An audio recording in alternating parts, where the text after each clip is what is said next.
আপনার বাচ্চাকে রং দিয়ে বসায় রাখুন প্রয়োজনে। হ্যালো গাইস, সবাই কেমন আছেন? আশা করছি আলহামদুলিল্লাহ সবাই ভালো আছেন। তো আজকে আমি আপনাদেরকে দেখাবো কিভাবে 12 কালারের রং দিয়ে খুব সুন্দর করে একটা পেইন্টিং করা যায়, একটা আর্ট করা যায়। যেমন আপনি কিন্তু সব কিছু একদম সাজাতে হবে না, কিছু কিছু আপনার মাথার আইডিয়া থেকেও করতে হবে বা অন্যকে দেখে না, কিছু কিছু আপনার মাথার আইডিয়া থেকেও করতে হয়। যেমন এই পেইন্টিংটা আমি কিভাবে করব আমি নিজে আগে কোনো চিন্তা ভাবনা করি নাই, কিন্তু হঠাৎ করে আমার মাথায় আস্তে আস্তে আস্তে আস্তে আস্তে একটা পেইন্টিং চলে আসছে। সেটা হচ্ছে আমি এভাবে কাজটা করব। এবং এটা হচ্ছে আমি যে নতুন 12 কালারের রং কিনেছিলাম প্রিন্টিং করার জন্য বা ড্রয়িং করার জন্য, এটা হচ্ছে সেই রং দিয়ে আঁকা এই প্রিন্টিং আর কি।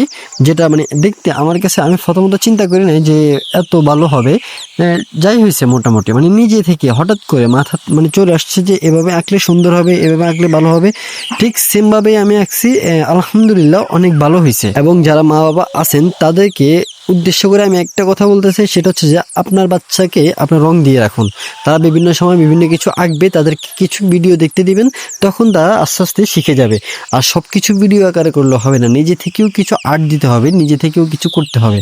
যেমন এটা প্রথমত আমার থেকে ভালো লাগে নাই, পরবর্তীতে আস্তে আস্তে আস্তে আস্তে আস্তে আমার কাছে খুব ভালো লেগে উঠছে। আমি কিন্তু ভালো লাগি না এই বিদায় আমি টেপও মারি নাই চারপাশে, আমি ভাবছি যে কেমন হয় না কেমন হয়। পরবর্তীতে যখন ফিনিশ করতে করতে একটা চার দিয়ে দিছি, তখন খুব সুন্দর হয়েছে, মোটামুটি ভালো লাগতেছে, এর একটা লুক আসছে।